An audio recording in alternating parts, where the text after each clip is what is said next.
Então,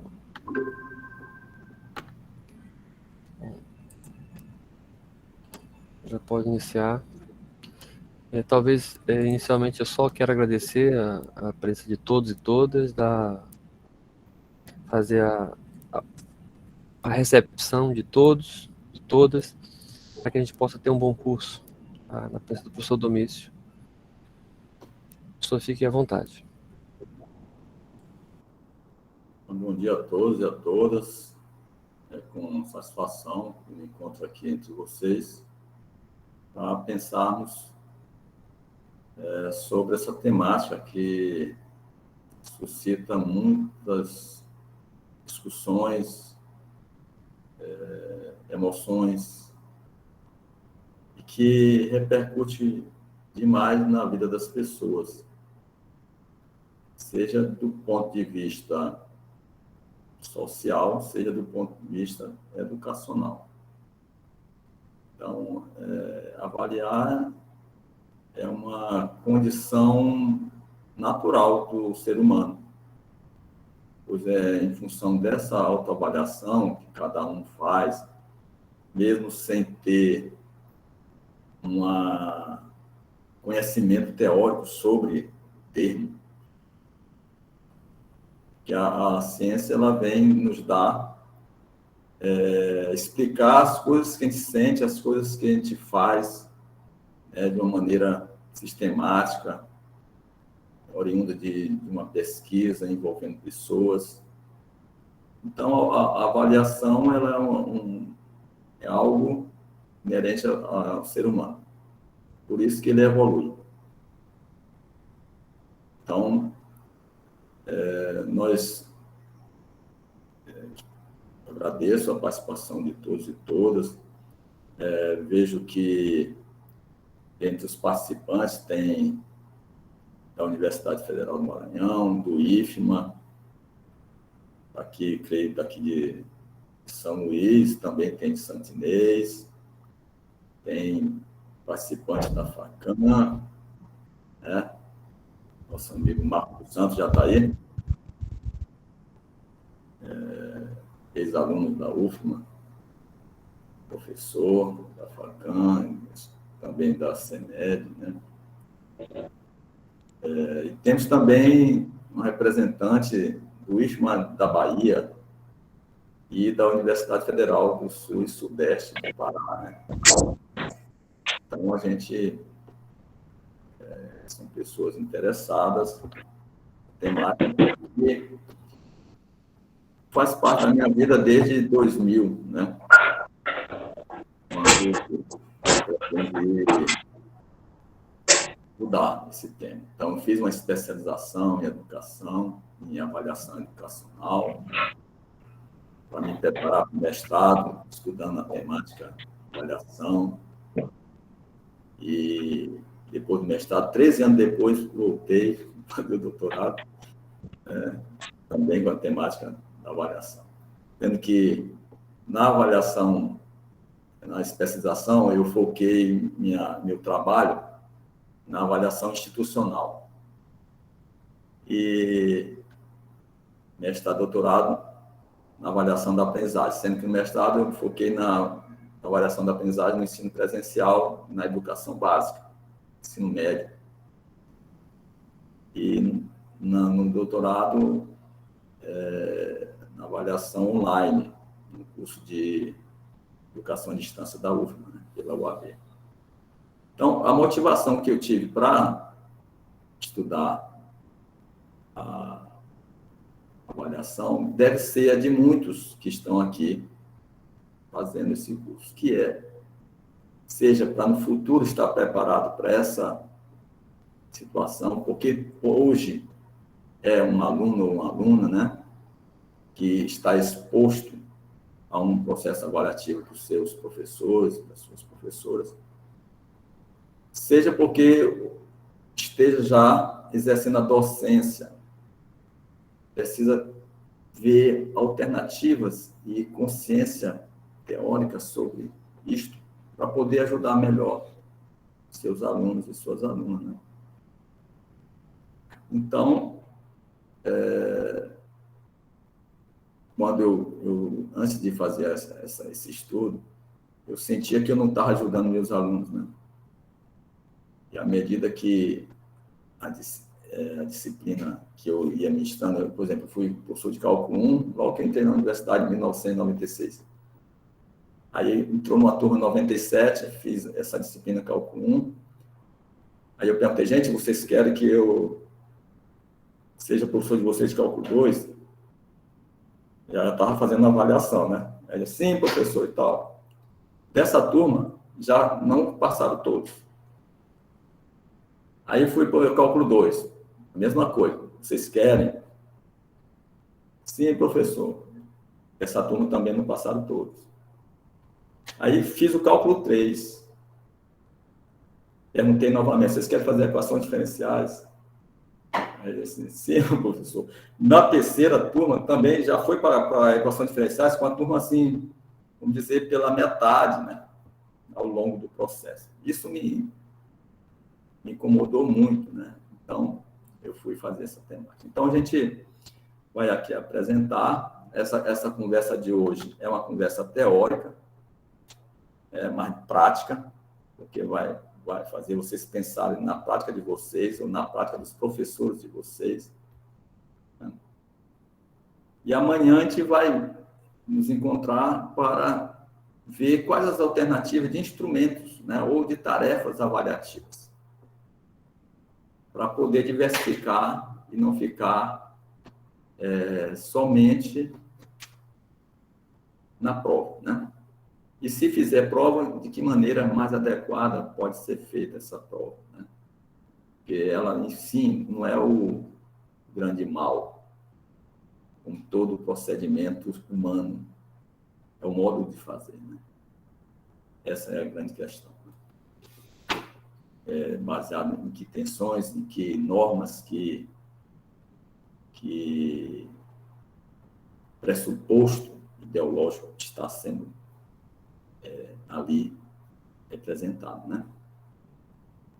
Então, vamos aqui apresentar aqui nos slides sobre a temática.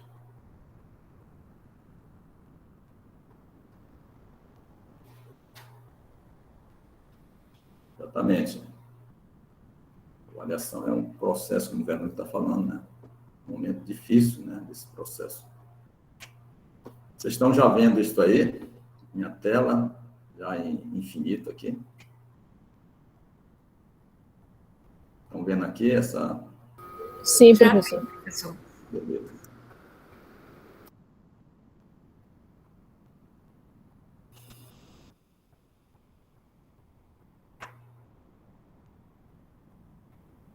Gente, eu gosto de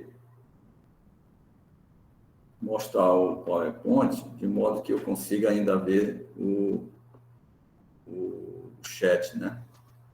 Pergunto a vocês se está bem visível, se todo mundo está lendo claramente o que está na tela. Está sim, professor. Okay. Dá para ler, sim. Ok, então, bora lá.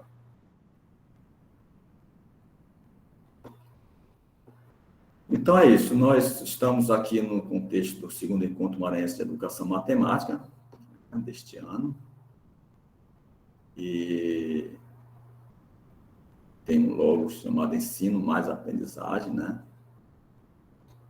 Já de cara sugiro que no próximo tenha mais avaliação, né? Para que sempre haja uma abertura. Aqueles que pesquisam, né? Aqueles que fazem esse estudo e praticam novas ferramentas, possam também apresentar trabalho, né? Fazer minicurso também. Então, avaliação formativa no processo de ensino-aprendizagem de matemática, das intenções das tarefas avaliativas. Ou seja, quando a gente pensa nas intenções, é querer entender qual é o pressuposto sociocognitivo e filosófico da avaliação. Então, para compreender a avaliação, a gente tem que pensar nos seus impactos sociológico, nos seus impactos cognitivos. E como que a filosofia nos permite compreender melhor essa temática. Então, de imediato, a gente precisa pensar em algumas motivações para uma avaliação para a aprendizagem. A gente vai mais na frente dizer por que para a aprendizagem, né? Então, pensemos nos aspectos sociocognitivos da avaliação. Em primeiro lugar, os sociais, né? No século passado, na década de 70, alguns sociólogos da educação denunciaram as práticas avaliativas,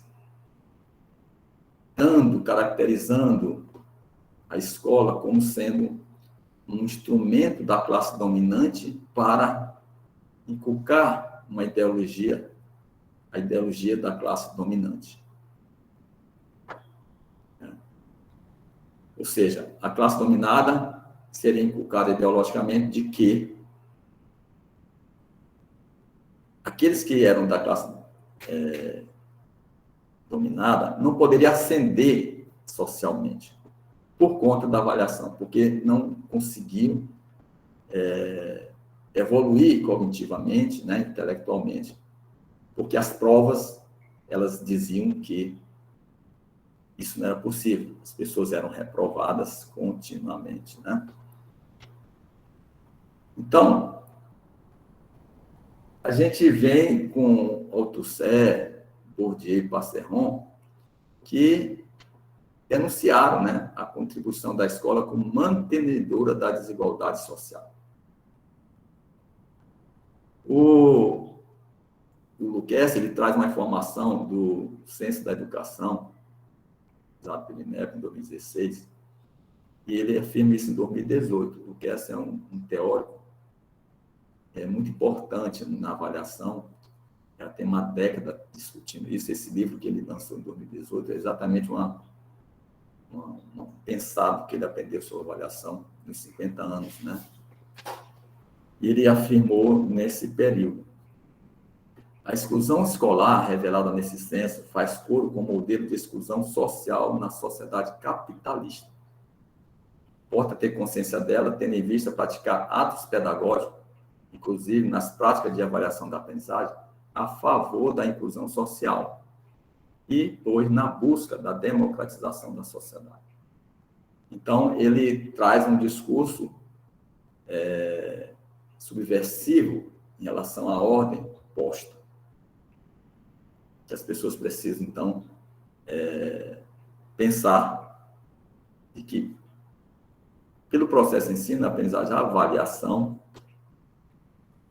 cada um que exerce a função educacional, seja na sala de aula, seja na diretoria, seja na coordenação da escola, seja no sistema de ensino, pode ajudar na inclusão social e democratização da sociedade, né?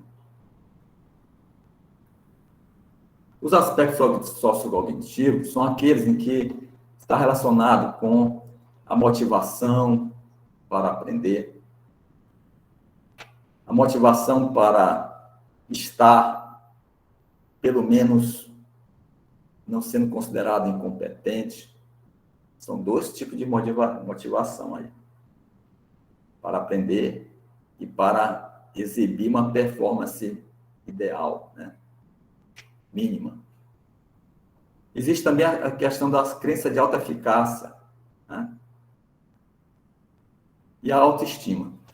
A avaliação, os resultados da avaliação, ela impacta nessas variáveis cognitivas. Porque quando quem estuda frequentemente mal sucedida, ele vai criando uma autoestima baixa, uma crença de autoeficácia fraca. E aí vai se direcionando para se livrar da situação. E então, deixa de estudar para poder se safar desse processo e seguir na vida, né? Só que existe uma coisa, e aí é relacionado com o aspecto social, é que o aluno e a aluna vai crescendo na escolaridade, sem muita aprendizagem, e chega no final da escolaridade da educação básica, se iludindo porque não consegue passar para a universidade. É o que os teóricos Freitas falam da ilusão do exame, né? Então, vai mantendo os alunos na escolaridade, vai crescendo e chega no final do ensino médio, estagna aí.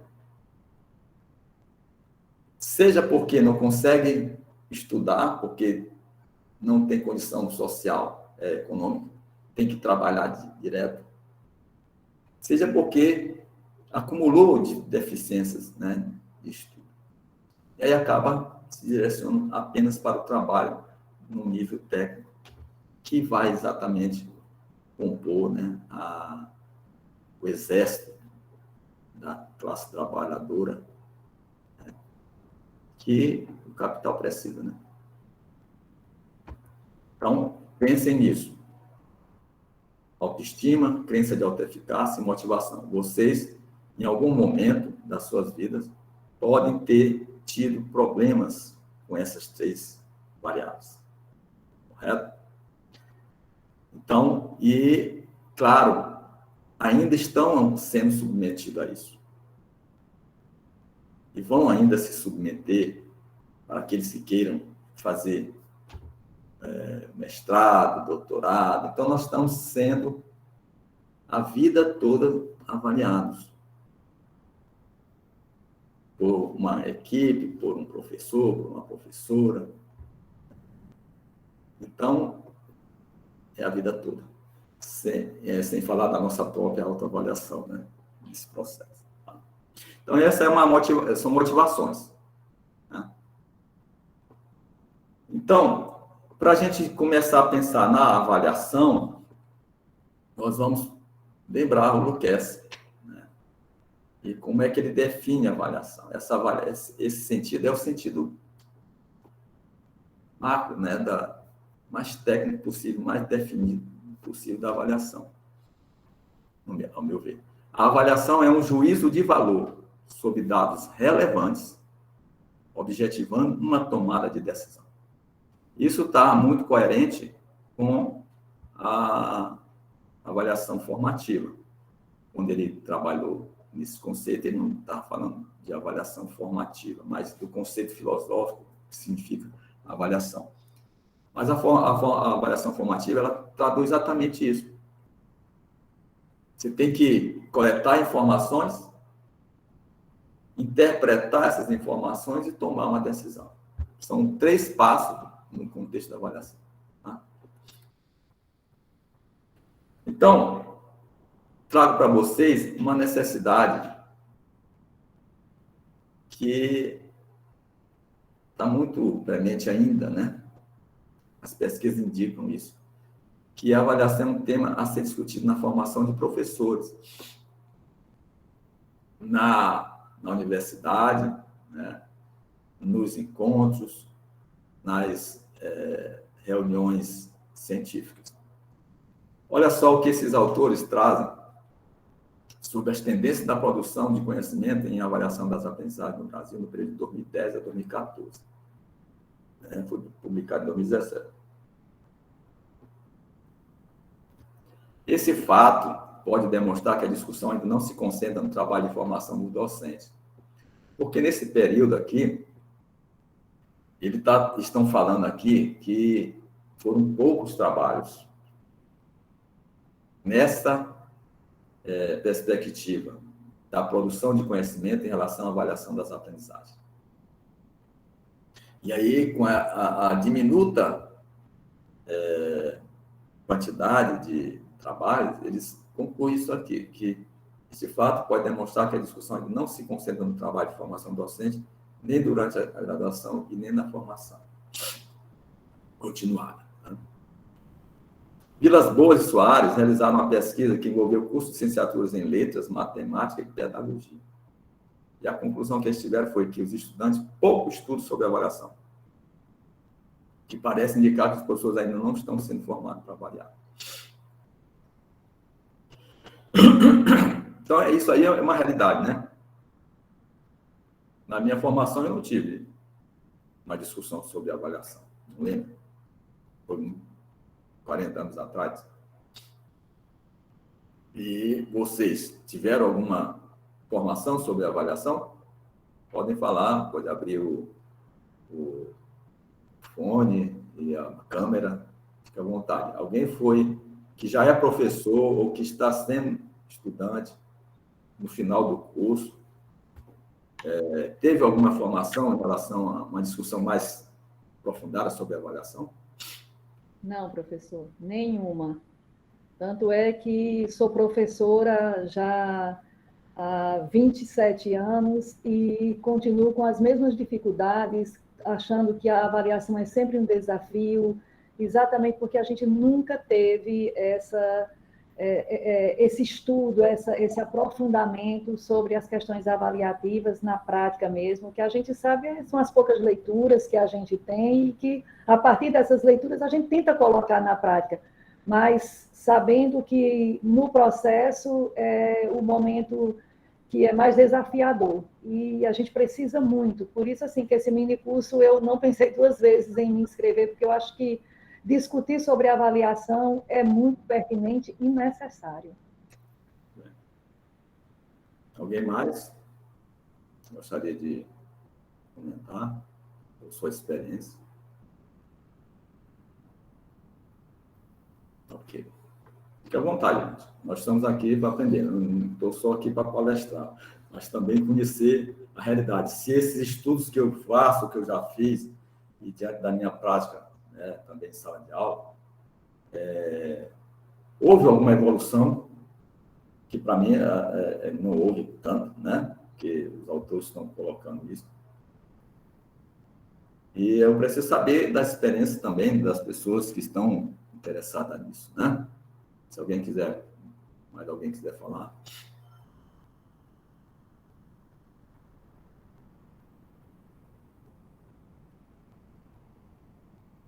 Minha fala está cortada, o Antônio está falando aqui.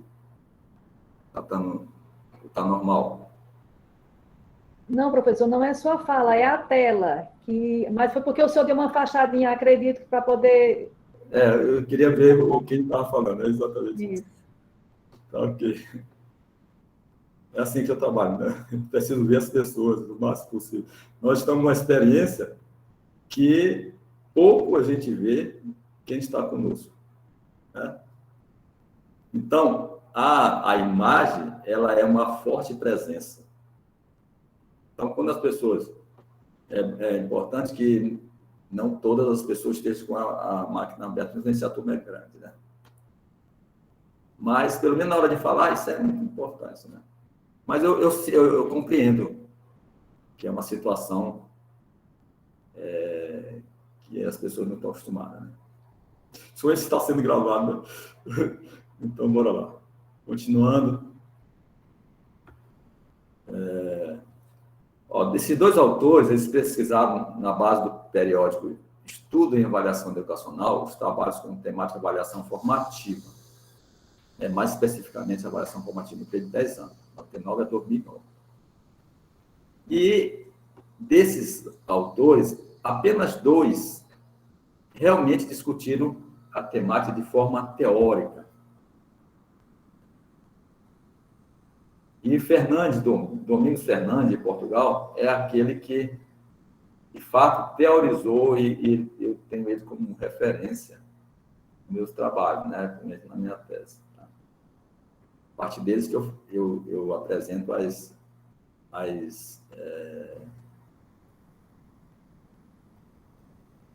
teoria da avaliação formativa, né, combinada com outros. Né? Então, o Fernandes, ele trouxe uma visão ampliada no meu estudo que eu fiz sobre avaliação formativa lá no mestrado, em 2003. Né? destacando mais sobre a autorregulação, o feedback, né, que são os elementos chave da avaliação, né, formativa. Só que aí ele faz assim, ele chama avaliação formativa alternativa para compreender uma avaliação que aproveita as tradições francófonas ou francesa e anglo-saxônica ou inglesa sobre avaliação, certo? Elas se diferenciam um pouco no quanto elas focam na regulação e o quanto elas focam no feedback. As francófonas, elas se relevam a regulação e a anglo-saxônica, o feedback, né? Então, mas ele junta esses dois componentes, essas duas experiências, né? E apresenta uma avaliação formativa alternativa.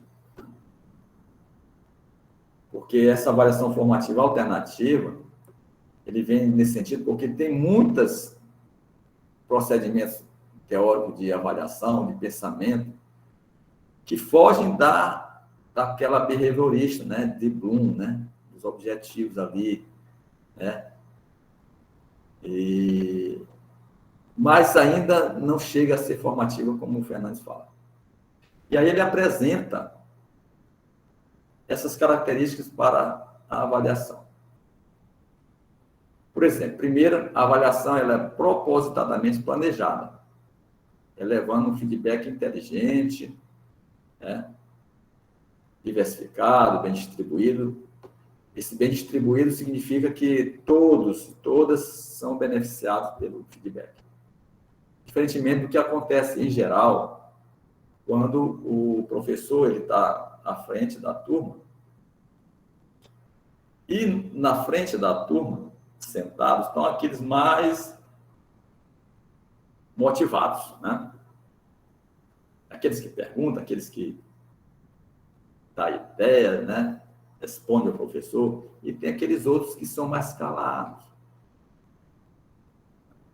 Então, nesse sentido, a avaliação ela tem que abranger a todos e todas, né? De forma que todos possam falar, mesmo que seja em grupo, e em tempo ele vai soltando a sua fala e a sua autoafirmação, a sua autoestima, né?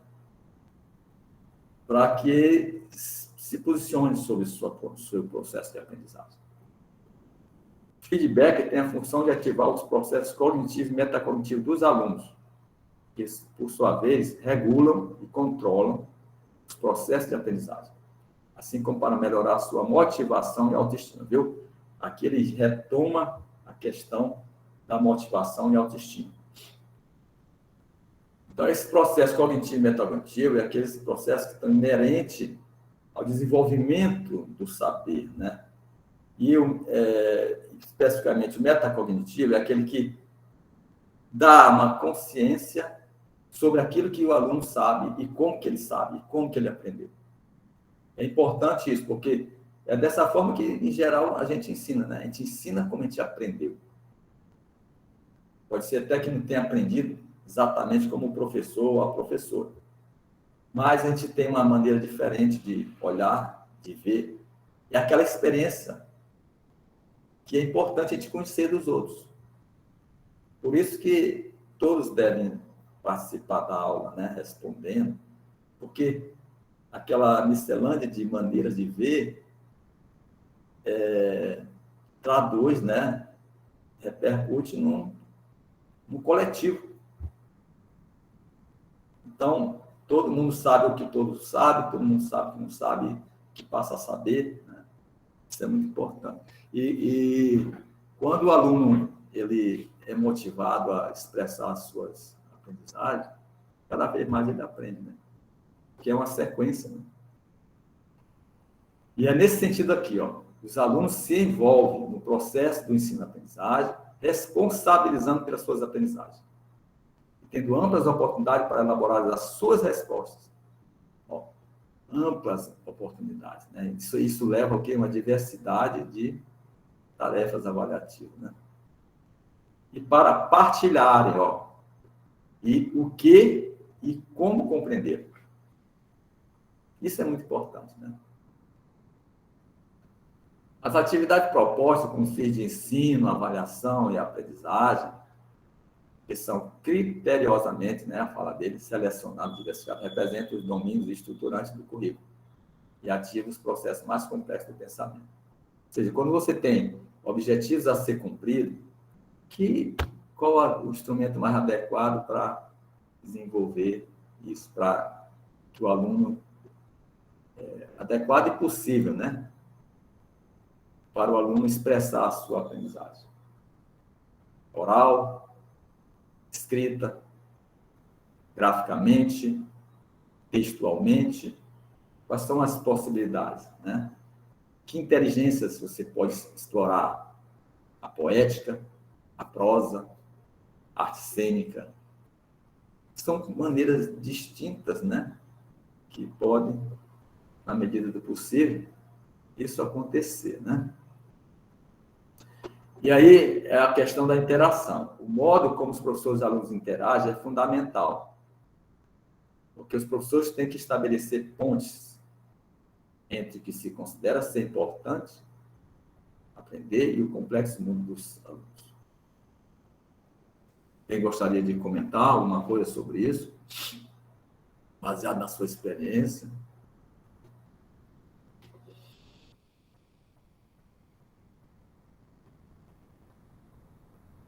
Eu estou mostrando, gente, o que o Fernandes pesquisou, né, em escolas, na prática dos professores, e ele traz o quê? Quais as perspectivas que conduzem a êxitos, né? Não é simplesmente uma ideia, acho que assim dá certo. Não, ele traz, são muitas pesquisas, né, que esse autor fala, e traz para nós possibilidade de sucesso, né? Não só na aprendizagem, né, mas como o de ser integral, né? Ok. Vamos lá. Bom, desse modo, as tarefas refletem uma estreita relação entre as didáticas específicas das disciplinas e a avaliação, que tem um papel relevante na regulação dos processos de aprendizagem. Por fim, ele fecha, né? A avaliação se baseia no princípio de que todos os alunos podem aprender. Vocês acreditam nisso?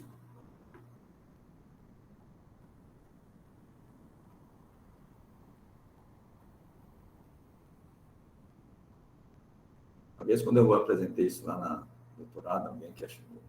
Podem mesmo? Eu acredito que todos os alunos podem aprender, sim. A questão é que a avaliação, o grande desafio da avaliação, né, é trazer, de alguma forma, digamos assim, recursos para observações, recursos assim, para o professor, ele mesmo, não somente avaliar o aluno, mas avaliar também a prática dele, a estratégia dele, porque talvez aquele aluno não foi atingido pela estratégia, pela metodologia de ensino. Mas eu acredito que todos podem aprender, sim. Aí a avaliação ela serve um pouco para isso, né? Um pouco não, ela serve também para isso, né? Para orientar, não só para medir o aprendizado do aluno, para aferir o aprendizado dele, mas também para o professor avaliar a sua prática, a sua estratégia, a sua metodologia, que ele tem que procurar um consenso, né? Porque quando a gente fala, as teorias, às vezes, elas falam muito assim, avaliar o aluno, ela trata muito assim do aluno no singular, mas nós sabemos que a realidade do professor é 40, 45 alunos, então a gente tem que procurar um consenso que a gente generalize as ferramentas de avaliação para atingir o coletivo, né? Na verdade, não é isso? Então, eu acho que ela serve também para isso. Aí o aluno pode aprender, todos os alunos podem aprender. Agora a gente tem que arrumar as estratégias que atinjam todos eles, né? E às vezes se torna difícil, muito difícil. Então é isso que eu acho que o minicurso ele é bom para isso, para esclarecer algumas coisas, né? E levantar algumas problemáticas aí para a gente discutir. Obrigado, professor. Ok, é isso aí. A fala de quem está em sala de aula, né? A gente sabe. Eu fui professor também do ensino médio, por 2 anos. E ensinei também em escola de ensino fundamental, mas foi rápido. E a gente sabe que quando a gente trabalha com turmas grandes, isso dificulta um pouco, né? Por conta do tempo. E eu também tenho turmas grandes, né? Esse semestre até que estão pequenas, mas já tive turma de entrar 50, 60 alunos aqui na UFMA, né? Mas tinha uma turma que normalmente era 47, né, 50 alunos.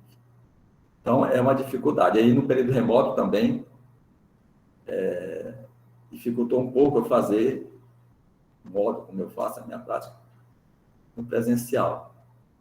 Na primeira experiência, eu tentei explorar recursos que todos participassem, mas eu acabei quase não dando conta. Então, no segundo semestre, eu já fiz uma repensada para não simplesmente deixar de pensar em momentos mais formativos, mas instrumento que eu pudesse retornar logo, né? Porque se a gente não retorna logo, fica difícil, acaba ficando só a nota pela nota. Então, a Verônica fala que envolve diversos fatores, especialmente sociais. Né? Verdade, Verônica. Daí a gente não, vamos dizer, simplesmente pensar que o aluno não quer estudar, o aluno... Né? Essas discussões, no contexto de uma avaliação institucional, deve ser também avançada, né? Para compreender porque esse e aqueles não estudam, ficam com as médias muito baixas, né? Então, você tem que ir para além da sala de aula. Já é compor uma equipe, não chegar no final do ano com um colegiado. Isso aí, para decidir se passa ou não passa. Tem que trabalhar durante, no processo, né? Porque a reunião de colegiado é uma reunião somativa, né? É quando parece que não tem mais jeito. Então, a possibilidade é que a gente consiga fazer a regulação em tempo para que todos sejam beneficiados, né? Muito bem. Então, o Fernandes, ele traz essa composição do processo ensino, aprendizagem e avaliação. Ele não coloca assim, processo ensino, aprendizagem e avaliação. Isso já é uma expressão que eu adoto, né, teoricamente. Mas então vocês veem aí que você tem os 3 processos aqui envolto a 3 elementos. Professor, os alunos, lógico, e as tarefas que vai fazer com que isso se desenvolva plenamente. Né? Então, essa é uma imagem muito importante que deve ser considerada. Né? Então, vamos ver, gente, é o seguinte, vamos então pensar, bom, eu tenho que fazer avaliação formativa, então o que é avaliação formativa? Como é que ela é integrada no processo de ensino-aprendizagem, né? Então, nós vamos ver que um dos aspectos, um dos princípios basilares da avaliação é a autoavaliação e a autorregulação, porque elas são combinadas. Então, se o aluno ele é convidado a se autoavaliar, isso gera um impacto no modo de fazer. Isso significa autorregulação, né? Ou seja, a própria pessoa, ela se autorregula, ela modifica a atenção que ela está tendo, ela modifica a maneira como está fazendo, de estudar, né? Ela vai prestar mais atenção em certos aspectos do livro, da aula, né? Então, essas coisas que tem que ser motivada no aluno, né?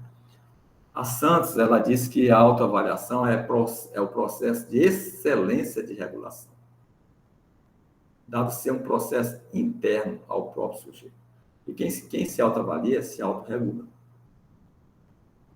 Vamos ver já o que seguiria regular, né? No Ziad, ela, citada por Santos, apresenta boas razões para se desenvolver a autorregulação comparada com a regulação da aprendizagem, que o professor faz. Isso a partir da autoavaliação, né? E as razões, uma das razões é que o itinerário de aprendizagem do aluno, bem como os seus procedimentos, não segue necessariamente a lógica da disciplina, nem tampouco a do professor, considerada como período. Então, é importante perguntar por que está dando errado. Por que está tendo insucesso? Qual é o problema? Onde você não entendeu? Às vezes, eu penso, amanhã a gente vai falar sobre o diário de aula, né? Eu coloco para o aluno, olha, diga os aspectos que ficaram confusos, explicite-os. Em geral, a gente recebe só laconicamente que, olha, eu não entendi isso, é sobre esse conceito, sobre esse. Não explica, não expõe, né? Então, à distância, pouco a gente consegue fazer isso se não ocorrer. Aí eu respondo, faço uma resposta. Olha, diga exatamente qual a passagem de conceitual que não foi bem entendida. Que assim a gente não consegue também ajudar, né? Então, né, o diário, no caso, não é um procedimento somente de fazer uma atividade, é interação com o professor. Amanhã a gente vai comentar mais sobre isso. O dizer do professor não garante a apropriação por parte do aluno dos conhecimentos. Isso é verdade, né? Porque depende dele também, né? Então, existe o problema, sim, da nossa falha didático-pedagógica. Mas também existe a falha de estudo, de concentração, né? De uns e de outros, né? De outros também, né? Então, o professor e o aluno têm que ser cúmplices desse processo para que a coisa se desenvolva. E a escola deve motivar isso, né? A direção tem que trabalhar essa questão também, auxiliando o professor, para poder haver esse clima de comunidade, né? E não de competição. Porque teve um tempo em que existia processo avaliativo em que era mais uma competição, né? O professor, ele fazia aquelas questões bem difíceis, porque não dava, fazia pegadinha, essas coisas, né? Então, isso não ajuda. E o aluno, ele, por sua vez, também tem que se safar, né? Então, se não houver uma compreensão do significado da avaliação para a aprendizagem, nem o professor, nem o aluno sai bem sucedido. Isso o professor tem que entender. Que só porque, mas eu falei isso, eu escuto muito isso, mas eu disse isso. Às vezes até eu mesmo falo. Mas eu apontei isso. porque não prestou atenção, né? Tem esse negócio. Então, esse não prestar atenção é uma coisa a ser discutida também, né? Às vezes eu fico pensando, se o que eu estou falando não está saindo muito bem, né? Às vezes acontece de a gente ver respostas assim. Ó, gente, a gente faz assim, a gente deve fazer desse jeito, tal. Quando a gente vai assim, faça agora. Às vezes não acontece como está esperando. Isso é muito natural do professor, né? E se deparar com coisas não esperadas, né? A ultrapassagem dos erros só pode ser feita por aqueles que o cometem. Não, eu como professor, não posso fazer o aluno superar. E tem a parte dele. Posso dar a mão, né? Estender a mão, mas se o aluno não tiver motivação, ele não levanta. Não levanta. E isso a gente tem que também ajudar, né? Essa parte. Continuando, é o feedback, né? Então, o feedback é aquela resposta o mais imediata possível, né? Para que os alunos se sintam contemplados, né? Que se sintam aliviados com relação à dúvida, né? Então, Fernandes, ele destaca a importância do feedback da seguinte maneira: é através dele que os alunos podem saber onde estão e o que têm de fazer para poder chegar onde se pretende que eles cheguem. Só com feedback pode haver avaliação para aprender. Se não tiver feedback, a aprendizagem ela é dificultada. Quando assim, pessoal, pode haver avaliação para aprender, porque a avaliação para aprender, ela naturalmente depende do professor dar o feedback. E às vezes o feedback da turma, né? Como eu falei ainda agora, aqueles alunos mais motivados, eles devem ser mais motivados ainda para se explanar, porque isso ajuda os outros. E ele vai prosseguir e vai ajudar os outros também. Então, quando o aluno mostra a sua dúvida, e apesar dele se expor, ele tem que ter a confiança nos demais de que ele expondo a dúvida, ele vai aprender. Né? Distribui o feedback para todos e todas. Todos merecem o feedback. A gente não pode se contentar com a nossa aula e dizer que nossa aula foi boa, por mais que a gente tenha preparado com esmero, né, tenha demorado para preparar aquele trabalho, acha que fez o trabalho melhor possível. Né? Mas a gente tem que atingir o máximo possível da turma. Essa é uma preocupação. É lógico que o processo de ensino, ele não se dá numa aula. A gente também não pode achar que tem que sair da aula totalmente satisfeito. Porque a aprendizagem, ela se dá, mas cada um aprende no seu ritmo. Então, as coisas vão acontecendo aula a aula. Né? Daí a gente considerar alguns procedimentos avaliativos para que o aluno se exponha mais, mesmo que seja através de um diário, né?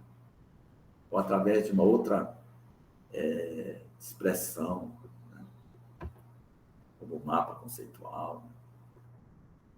A natureza de feedback. Nós temos um feedback avaliativo, que é aquele que você diz assim, olha, você não acertou aqui, não acertou aqui. Você acertou bem aqui. Merece esse juízo de valor. Esse não contribui muito, que é o normal, né? Você dá só um correto, errado, sem dar uma instigação. Não é você simplesmente dizer assim, você tinha que fazer isso. É perguntar, por que não fez assim? Por que não? Que outras possibilidades podem chegar? Que recurso pode ser utilizado para resolver esse problema? E tem um descritivo, que é exatamente esse que eu estou falando, né? Você deve explicitar essas questões, anotar, dizer o que precisa melhorar. Porque pode ser que a gente esteja dizendo em aula, mas quando a gente vai ver na avaliação, parece que a gente não disse, né? Então, a gente tem que ser perseverante. Porque cada um aprende o seu tempo. Nós tivemos nosso tempo para aprender, né? Essa é a grande verdade. Nós tivemos nosso tempo para aprender, fomos bem-sucedidos, estamos aqui na universidade, estamos ensinando na educação básica, nós nos formamos, estamos fazendo pesquisa. Então, nós somos daqueles que conseguiram superar suas dificuldades e se identificaram com a matemática, né? Então, a gente tem que levar essas coisas em consideração. Aqui a El que falou, o erro é um processo natural na aprendizagem, mas parece que espera-se que o aluno venha pronto para a escola. Muito bem, El. A gente tem que... Ora, nós fomos alunos, né, ou somos. Cada disciplina é uma coisa nova. Então, é uma coisa a aprender. Então, a gente tem que considerar e acreditar que esses erros eles possam deixar de existir para o bem deles, né? Bem delas. Então, agora a gente vai pensar o seguinte: existe a avaliação formativa, esses aqui são os princípios básicos. Alguém gostaria de falar mais alguma coisa? Fique à vontade.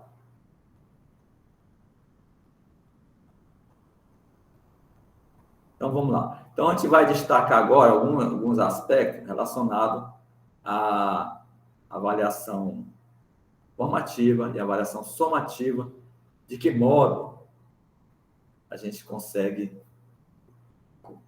articular esses dois conceitos, né? Então, o que o Fernandes ele traz nas pesquisas dele? Que as investigações apontam que os professores não têm muita clareza. Fernandes é de Portugal. Ele fez trabalhos, ele fez uma revisão, né? Ele orientou trabalhos na Universidade de Lisboa, que é da Universidade de Lisboa, sobre formação de professores e sobre avaliação, né? As investigações apontam que os professores não têm muita clareza sobre a diferença entre a avaliação formativa e a avaliação somativa. Então, ele vai dizer aqui que alguns pensam que a natureza da avaliação formativa ela é subjetiva, qualitativa e não rigorosa. Sabe aquele negócio? Uma vez eu fui instigado por uma pessoa em defesa de um irmão na universidade. Que o irmão foi, não sei se foi numa prova que ele não se saiu bem, ou porque ele foi reprovado. Aí a pessoa que também fazia licenciatura em matemática falou que isso é muito comum, né? Falar que o aluno tem que ser visto como um todo. E, sendo visto como um todo, a avaliação da aprendizagem não pode ser só daqueles conteúdos. E aí tem alguns comportamentos, né? Algumas características subjetivas, né? Ele se esforçou. Ele estuda muito. A gente pergunta o que ele aprendeu. Né? O que ele aprendeu de matemática? Porque conteúdos procedimentais ajudam no conteúdos conceituais. Isso é muito importante. Mas a gente tem que ver se realmente aconteceu essa aprendizagem. Se os conteúdos procedimentais favoreceram os conteúdos conceituais. Então, ela não é uma questão subjetiva, né?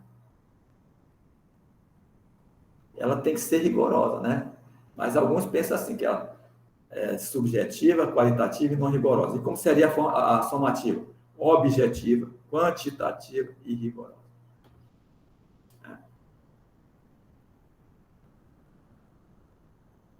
A gente deve pensar que tem que haver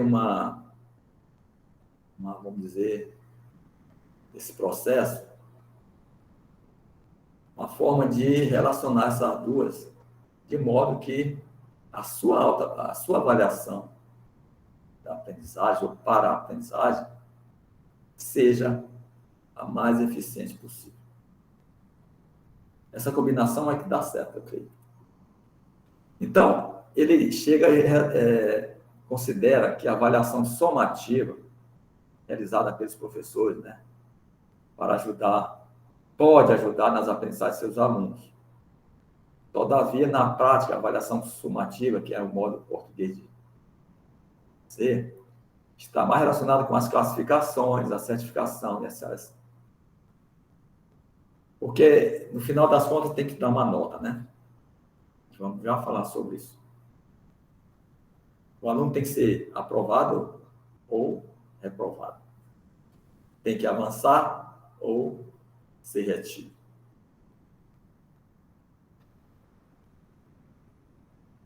Isso.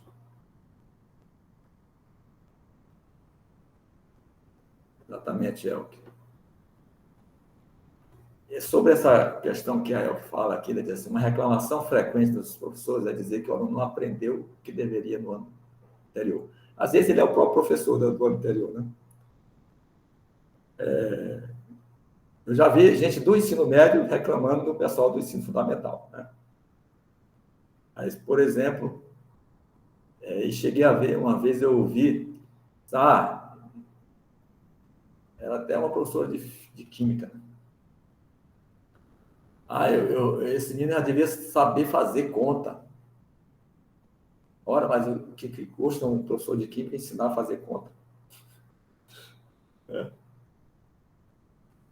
A gente tem que ajudar, é uma questão não só ético-profissional, mas moral, gente. Vamos fazer de conta que aquela criatura é nosso amigo, é nossa amiga. Fazer de conta, não. Vejamos essa pessoa como uma amiga, como um amigo, que a gente quer bem, que a gente quer que avance, né? Então, coloca para se superar, né? E aí, nesse processo, que a avaliação somativa e a formativa se encaixam. Que a partir do resultado dela, da somativa, você desenvolve maneiras distintas, individualizadas, de ajudar todos e a todas.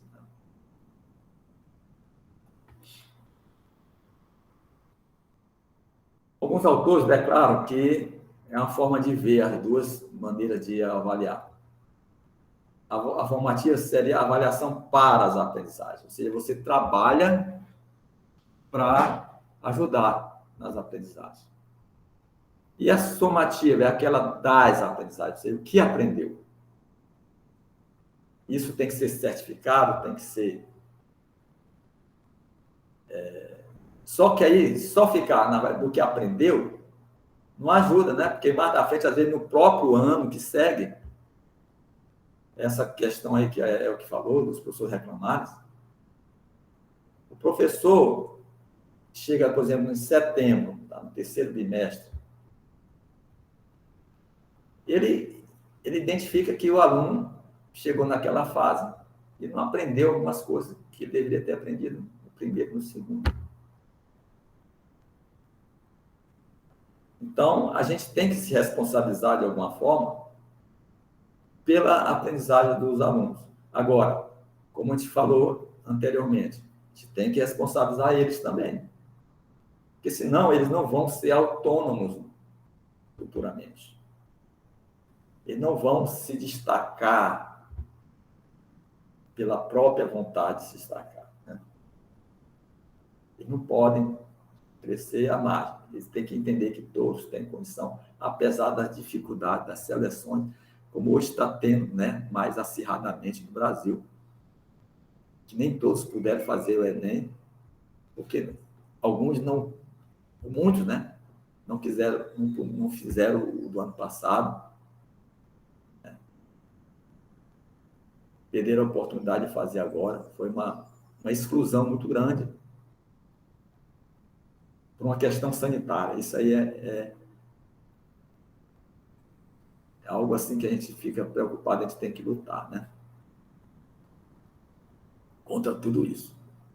Então, lembre-se, né? Quando se falar da formativa, para, formativa das. O importante agora é ver como que elas se complementam. Olha só, se a avaliação formativa for praticada, a avaliação sumativa acaba consistindo num momento particularmente rico de integração e de síntese da informação recolhida acerca dos alunos. E são capazes de fazer uma variedade de situações. Ou seja, gente, se você investir na avaliação formativa, o resultado da somativa vai ser o melhor possível. É isso que ele está dizendo.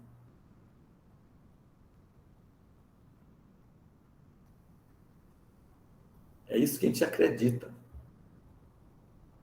E que a gente deve convencer os alunos a participarem mais dessa avaliação que a gente propõe ser formativa.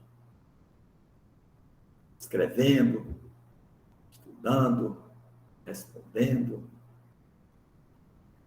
Que tem que haver esse compartilhamento, né, como colocado anteriormente, como sendo uma característica da avaliação formativa. Os alunos se responsabilizando pela aprendizagem e compartilhando o que aprendem e como que aprenderam. Então, cada um passa a ser um aliado do professor ou da professora.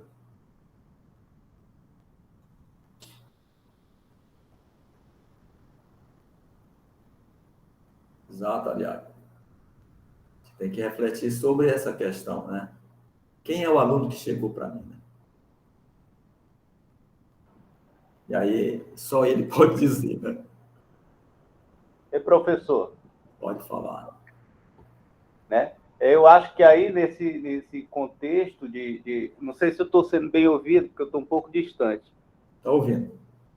Certo. Aí, nesse contexto, a gente, além dessa formativa, a pergunta da professora aí, né, o aluno que eu estou, né, recebendo, não é isso? Então, aí é integrar os três tipos de avaliação, não é isso? A diagnóstica também ela vai servir para isso, né? É uma para dizer, essa diagnóstica, para dizer qual é o aluno que está chegando para mim, qual o nível de aprendizado dele, o que ele precisa melhorar, e a formativa que vai me direcionar aí ao longo do processo de ensino, né?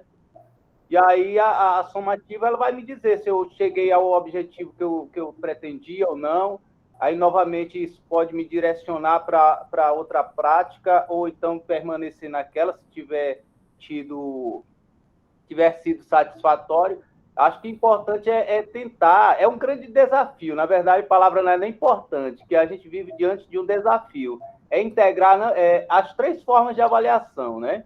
A BNCC, ela traz esse contexto hoje, que avaliar aí é um desafio, né? E é muito importante a gente tentar fazer isso, né, professor? Com certeza, Paulo. Se a gente conseguir articular bem essas formas de fazer avaliação, espera-se que o resultado seja bem melhor, né? O que envolve o aluno. E aí é mais aquela questão, olha, quando você faz uma avaliação diagnóstica, você mostra para o aluno as deficiências que ele tem. Eu faço muito na ensino presencial, por exemplo, no curso de matemática aplicada do curso de administração. Toda vez como não era da matemática, eu apresento uns problemas que estão relacionadas com a administração, para ver como que eles têm de conhecimento, não só conceitual, né, como conhecimento geral sobre o cotidiano, né, e da relação da matemática com a administração. Porque isso realmente impacta, ou não, né? Mas com grandes chances de impactar, vamos começar fazendo já pensar o que eu sei, quais são minhas dificuldades. Então, é muito importante essas coisas, porque aí você responsabiliza o aluno a lembrar que ele tem que procurar alguns meios, né, para sanar essas dúvidas iniciais, né? Seria bom também, além de eu mesmo, né, como professor, fazer essa avaliação diagnóstica dele, propor para ele fazer uma autoavaliação diagnóstica. Seria legal também isso. Sim.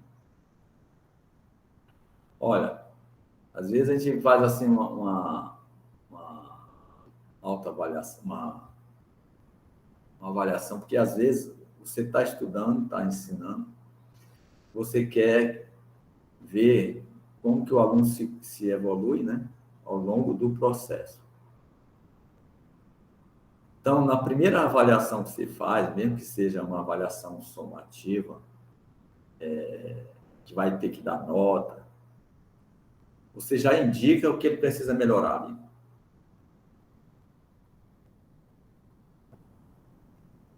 E aí, nas avaliações sucessivas, a gente espera que aquele e aquela, se apresentou dificuldade, supere o anterior. Daí a gente pensar num tipo de avaliação retroativa, que eu vou falar amanhã, né?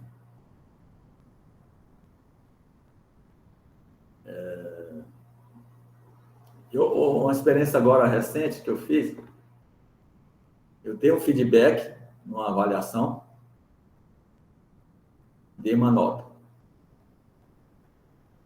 Aí, com o feedback, disse, olha, agora você vai retomar essa avaliação a partir das observações que eu fiz na sua prova, ou no seu texto, ou no seu...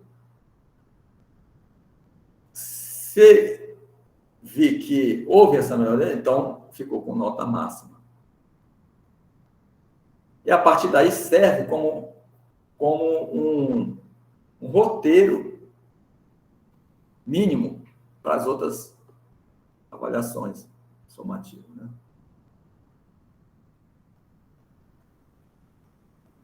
Então é isso, gente. Ó, vocês têm que ter cuidado com isso aqui. Vamos melhorar nisso aqui. Na hora de retomar para os alunos, ó, devolver a atividade, ó, gente, observei isso aqui, vocês precisam ter bem aqui, né? E tal. Agora vamos fazer mais algumas atividades para ver se aprenderam. Antes de chegar numa situação final, né? Da somativa. Então, os resultados da avaliação formativa podem ser levados em conta no resultado da avaliação somativa. Quando você vê que houve um progresso. Por exemplo, eu tive uma situação de geometria. Aí o aluno fez uma avaliação sozinho, né? Porque às vezes eu abro para ser em dupla. Aí eu mostrei para ele que ele precisava escrever melhor, precisava responder melhor sobre aquele conceito, explicitar o conceito envolvido e tal. A gente foi para a segunda. Aí fez em dupla. Aí melhorou a nota, né, em relação à anterior. Foi para a terceira, em dupla, ficou mais ou menos a mesma coisa. Mas com as mesmas limitações. Então, quando ele diz assim que aumentou, a nota não significa que aumentou exatamente a qualidade, né? Principalmente se você faz individualmente ou em grupo. É importante que você persiga aquela aprendizagem que você considera desde o início da disciplina como que o aluno vai ser avaliado, porque isso significa critério, né? Então, os alunos, eles precisam ser bem informados sobre os critérios de como você vai avaliar as suas produções. Eles têm que saber, né? Temos que saber. Eles têm que saber como que a gente avalia eles, para que eles possam se autorregular, né? À medida que eles vai sendo cobrado de conhecimento. Então, gente, do mesmo modo, o resultado de uma avaliação somativa pode ser usada para elaborar feedback, no sentido de regulação, né? Aquele retorno, né? Então, você vai lá e, gente, isso aqui faltou resolvido dessa maneira ou dessa.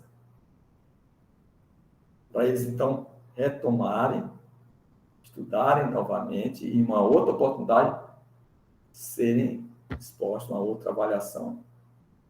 É isso que eu chamo de retroativo, né? Que pode ter um efeito somativo em termos de nota na avaliação anterior, do bimestre anterior. Que é muito importante você já ir sanando as dificuldades, é o processo, deixar para fazer uma recuperação no final do ano. Porque isso aí é perigoso, gente. Porque quem faz recuperação pode ir para a final, entendeu? Você tem que recuperar, se usar essa palavra recuperar, eu acho que talvez tenha entendido. A gente tem que sanar as dúvidas no processo. Que todos possam sanar suas dúvidas. Motivar em atividades que possam fazer isso. Aí, na escola, isso tem que ser discutido entre os professores, que é fundamental essa discussão entre os professores, para saber uma maneira assim, mais consensual de trabalhar dificuldades. Um professor junta com o outro para discutir os problemas de sala de aula. Isso tem uma implicação importantíssima na avaliação e na aprendizagem dos alunos e no próprio ensino de cada um. Saber como que o professor faz, como o outro colega faz, a outra colega. Isso é fundamental, né, gente? Então, aí é que eu digo aqui, quando eu digo assim, do mesmo modo, o resultado de uma avaliação somativa pode ser usada para elaborar feedback no sentido de regular o ensino. Essa autora, a Lau, ela disse que seria uma avaliação pontual, faz hoje, aí faz a regulação, faz o feedback, né? A partir do feedback faz a regulação, e aí retoma para os alunos pensarem novamente. Para eles mostrarem, para você identificar realmente a aprendizagem que pode ter ocorrido depois do feedback, depois da regulação do ensino. Então, assim, começando a pensar sobre essa diferença, né? E como elas estão complementadas, né? Uma pela outra. A avaliação que é a avaliação formativa, para as, né? E a avaliação das aprendizagens. A partir dos anos 90, nós temos essa possibilidade de pensar a avaliação assim, Faz uma avaliação formativa, aí a somativa. A partir dessa, faz a avaliação formativa e conteúdos também novos, né? Chega e faz a avaliação somativa. E aí, assim sucessivamente.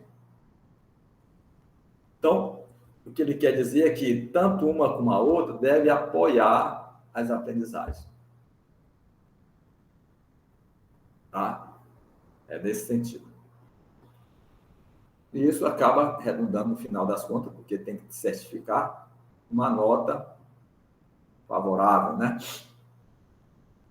falar já da nota. Algum questionamento, gente? Alguma pergunta, alguma manifestação a respeito do que nós falamos? Bem. Sobre os benefícios da avaliação formativa, isso é muito importante vocês anotarem, né? Olha só, isso a partir das pesquisas que eles fez. Os alunos que frequentam as salas de aula, em que a avaliação é essencialmente de natureza formativa, aprendem significativamente mais e melhor do que os alunos que frequentam aulas em avaliação, em que a avaliação é, sobretudo, sumativa. É o esperado, né? Se você dá aula, prova, ou outro instrumento. Mas se você dá aula e estabelece uma relação mais de ida e volta, antes de ver o que se aprendeu, né, registradamente, a diferença é interessante, é fundamental. Os alunos que mais se beneficiam da utilização deliberada e sistemática da avaliação formativa são os alunos que têm mais dificuldade da aprendizagem, porque esses que precisam de mais cuidado. A gente não pode desistir, né? Vamos dizer assim. A gente não pode se contentar só com os que mostram ter aprendido. É lógico que a gente precisa também ter uma consciência de que a gente também tem nossas condições, né, de trabalho, às vezes, limitada, né? Mas, na medida do possível, a gente tem que apostar que a gente pode fazer mais, né? Desde que a gente tenha recurso ou a gente consiga recurso. Né? Às vezes a escola é tão mal assistida economicamente que você vê impossibilitado, né, de acaba, às vezes, até o professor ou a professora acaba gastando o seu bolso para poder fazer aquilo que ele acha que pode ser melhor para o aluno. Isso a gente tem que trabalhar para que isso seja modificado. O professor e a professora sejam valorizados, recebam condições tecnológicas, estruturais, para realizar esse trabalho da avaliação formativa. Inclusive, com menos alunos em sala de aula. Isso é uma luta que a gente tem que contar, né? Tem que contratar mais professores para que as coisas se dêem de maneira mais tranquila, né? Os alunos que frequentam aulas em que a avaliação é formativa obtêm melhores resultados em exames externos, gente, do que os alunos que frequentam aulas em que a avaliação é sumativa. Então, cai a questão das provinhas do SAE, né? Que tem hoje no Brasil, né? SAEB. Então, você não deveriam ficar se preocupando em preparar esses alunos para esses exames. Você tem que preparar os alunos para a avaliação da sala de aula. Se eles forem felizes na sala de aula, eles serão felizes no exame externo. O professor será feliz no exame externo, a escola será feliz. Então, a gente tem que investigar no processo, porque aí os alunos se dão conta, eles resolvem o problema de colaborar com o sistema, né, educacional, respondendo as questões. Agora, para a gente pensar, quando a nota faz sentido? Por que a gente tem que dar uma nota, né? Então, Hoffman traz essa fala muito interessante. A medida em educação deve resguardar o significado de um indicador de acertos e erros. Esse indicador passa a adquirir sentido a partir da interpretação pelo professor do que ele verdadeiramente representa quanto à produção do conhecimento pelo aluno. A quantificação não é absolutamente indispensável e muito menos essencial à avaliação. Consiste em uma ferramenta de trabalho útil somente se assim for compreendido. Então, a gente tem que pensar que essa nota ela tem que realmente refletir o que foi aprendido. E perseguir que ela possa ser elevada à medida que ele aprenda mais, né? Agora, a gente deve entender assim, a nota não pode ser nem uma nota medida, que apenas satisfaz uma burocracia escolar, investimento de caderno, que não diz nada sobre o objeto medido, diz, essa nota diz o que sobre o aluno? Que é o aprendizado, e nem como foi estabelecida. Nem pode ser uma nota mensagem de negociação, que pouco diz sobre o que quer dizer. Nasce apenas de uma relação de poder que se estabelece em sala de aula. Então, é aquele negócio assim, dos alunos querer fazer as coisas só se tiver uma nota. Ela não pode ser uma troca, uma negociação. As atividades que o professor passa não tem necessariamente que ter uma nota. Ela tem um objetivo que é a aprendizagem. Então, tem outras atividades que você vai, sim, estabelecer uma nota. Mas tem aquelas atividades que necessariamente não precisa. Pode até dar uma nota. A gente vai discutir isso amanhã também. Mas tem que ser aquela coisa. Ó, ele aprendeu 70%, se a nota é 7, ele apresentou 70% disso.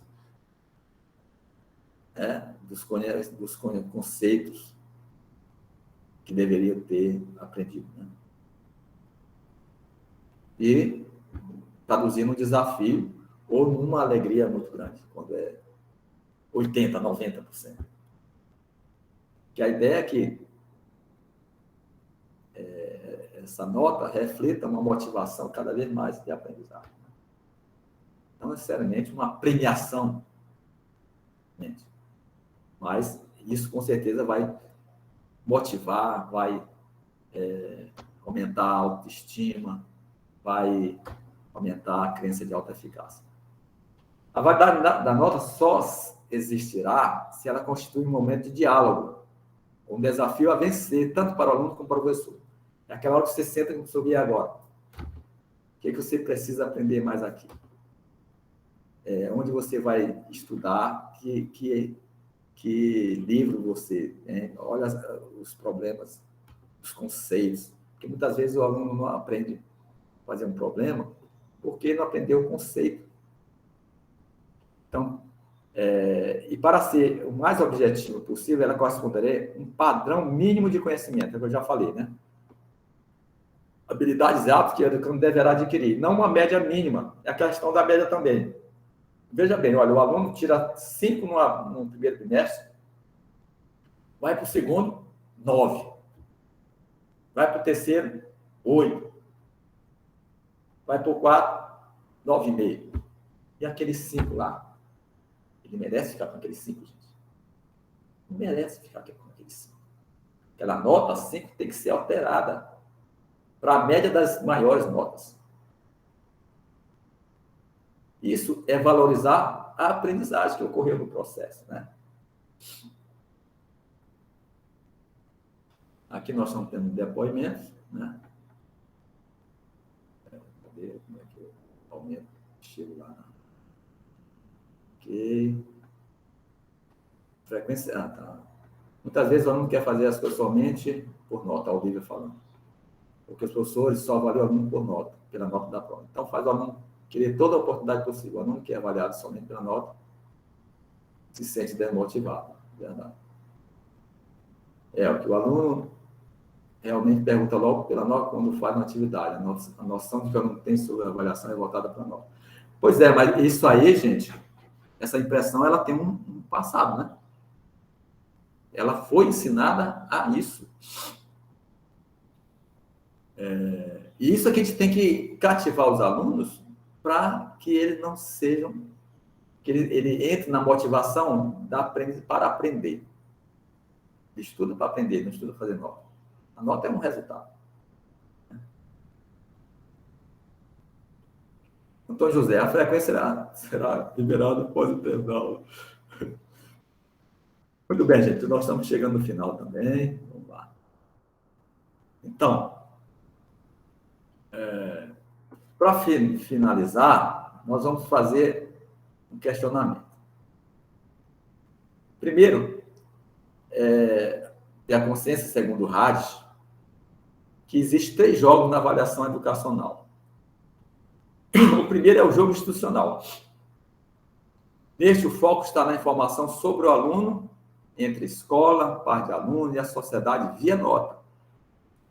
Nesse jogo, o indivíduo é visto como aluno. É aquela cifra lá na caderneta. Então, a gente tem que formar a sociedade, formar para os pais, né? Para a administração. E tem um jogo social. A ênfase agora está no indivíduo, que pode vir a ser um agente produtivo da sociedade ou ocupar uma posição na mesma. Então, aqui também a nota, ela é fundamental, né? Mas tem essa outra aqui, gente, que eu acredito que seja a mais que deve ser relevada. O jogo pedagógico segue a lógica da ajuda à aprendizagem, certo? E aqui o indivíduo é visto como aprendiz. A pergunta que eu faço a todos vocês e a todas vocês é: qual o jogo que você joga quando avalia? Né? Uma pergunta que está toda a vida, né?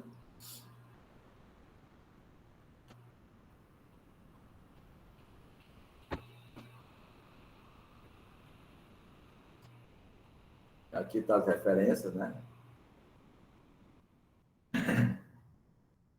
Então, gente, isso é o que a gente gostaria de refletir com vocês, para a gente pensar aqui de que maneira a gente pode fazer uma avaliação formativa a partir de alguns instrumentos, né? Algumas tarefas avaliativas, né? Por isso a gente diz, das intenções às tarefas avaliativas. Eu quero fazer uma avaliação formativa. Como eu faço? Né? Então, amanhã a gente vai ver sugestões.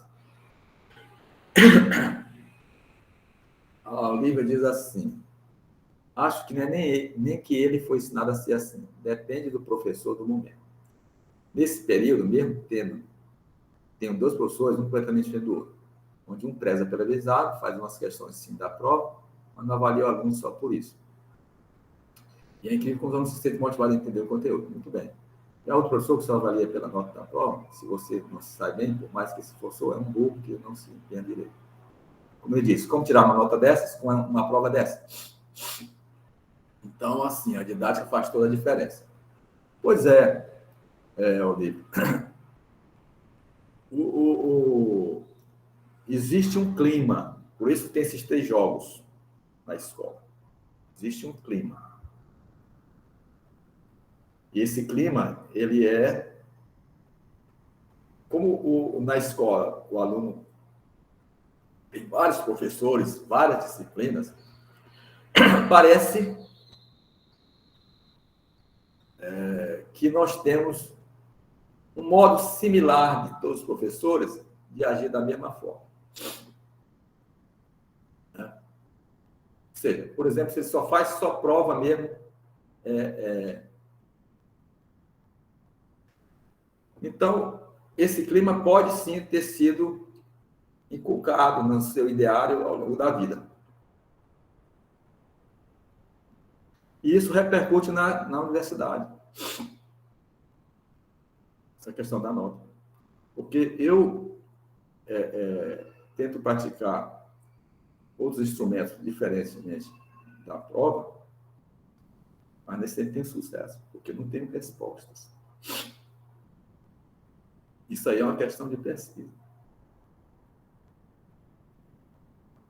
A maioria não se engaja em fazer diário, fazer mapa conceitual. Isso é decorrente de quê? Supostamente, é decorrente dessa filosofia da escolarização básica, de que tudo tem que ter nota. Isso aí é uma coisa para pensar, né? Uma coisa para pensar. Tá certo? A didática é fundamental, né, gente? Esse modo de olhar, esse modo de se aproximar do aluno e da aluna, né? Gente, antes de terminar, eu queria só fazer aqui uma enquete para saber o perfil da turma, né? Aí eu vou botar um perfil aqui, aí você eu, né? Coisa assim, eu. Vou colocar aqui assim, no chat, tá? Aqueles que são discentes, né? Professor, discentes.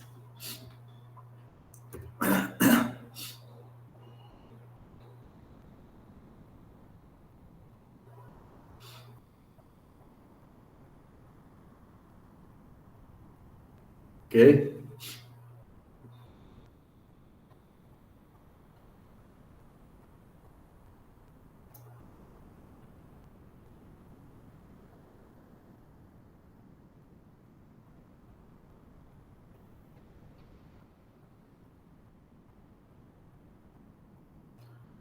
Ok? Todo mundo já respondeu? Agora eu vou botar aqui.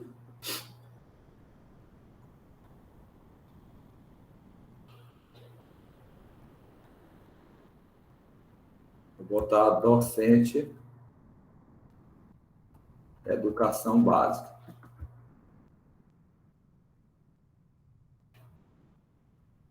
Se tiver um docente, educação básica, e que no momento é discente de pós, também pode entrar nesse.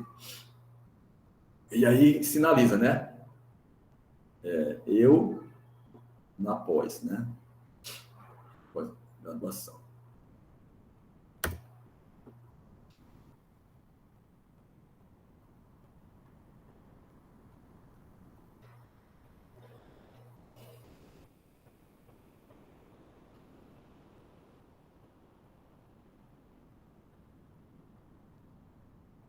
São Paulo?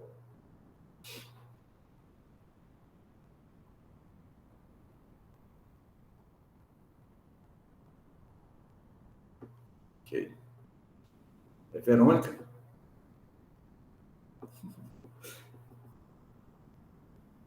Isso. Quem mais? Elke também, né?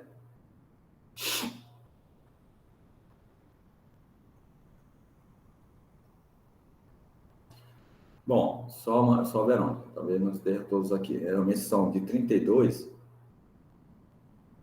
Nós só temos 19 pessoas. Acho que talvez só 18. Tirando o Antônio, né? Mais algum docente ou alguma docente? Educação básica.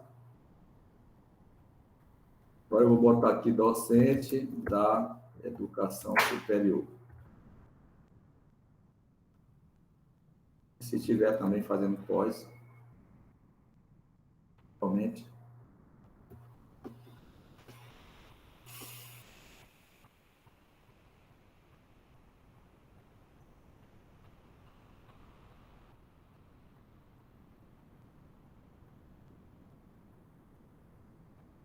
Então é isso aí, gente. Então nós chegamos no final do nosso tempo aqui. Eu acho que deu conta, né? Deu para a gente explorar tudo que... muito bem, Tânia. Carlos Alberto. Muito bem.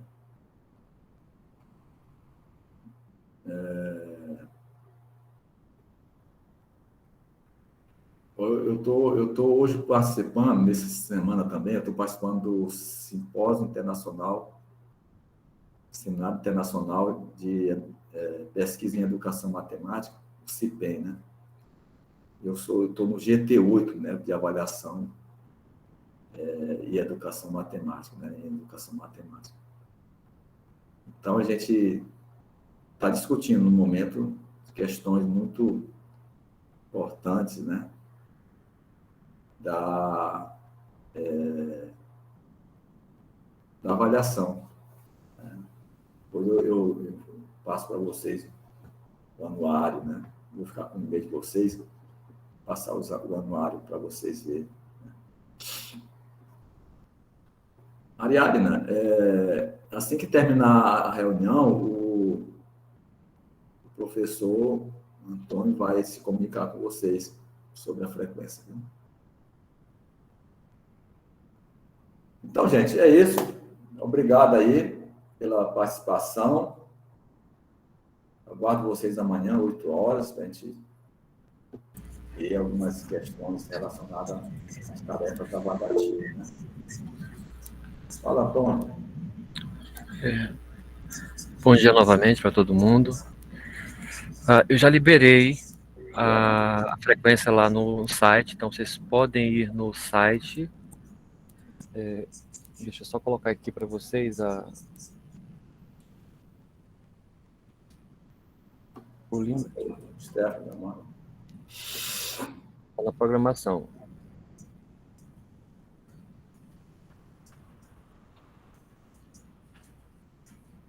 Só clicar, aí vocês vão chegar na programação. E na programação já tem a frequência lá liberada. Tá bom? Façam um registro, vai ficar aberto aí num tempinho, não precisa ter pressa. Tá? O importante é aproveitar a oportunidade. Eu agradeço, espero que mantenha um número para amanhã para poder concluir o trabalho. Só lembrando, isso é uma fala de 2 dias, tá? Então espero que o grupo continue, traga os outros, porque eu vou disponibilizar também essa fala inicial no canal do GPEM, tá? Então, se puderem falar para os demais para poder ter um número bem maior na aula seguinte, seria interessante. Paulo, querendo falar aí? Professor Antônio, ontem teve um probleminha na frequência de manhã, aí eu tentei acessar hoje e marquei a frequência hoje. Tem problema? Não tem. Inclusive eu coloquei lá no site por essa razão. Eu não era gerente da transmissão do YouTube ontem, então quando eu coloquei o link, o YouTube cortou. Então eu já coloquei hoje, liberei a frequência para quem participou da primeira, com a Daniela Guerra, e com o Chassô pela tarde. Já está disponível, podem registrar. Tá ok, obrigado. Obrigado, professor Domício. Obrigado também, Paulo, pela participação.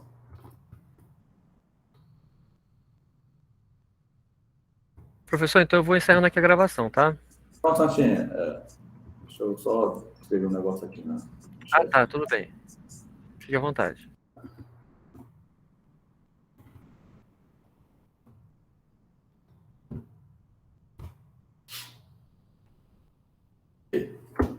Tudo de bom a vocês, até amanhã. Se encontra aqui nesse mesmo canal. Valeu. Tchau, professor. Até amanhã. Tchau, tchau. Um abraço.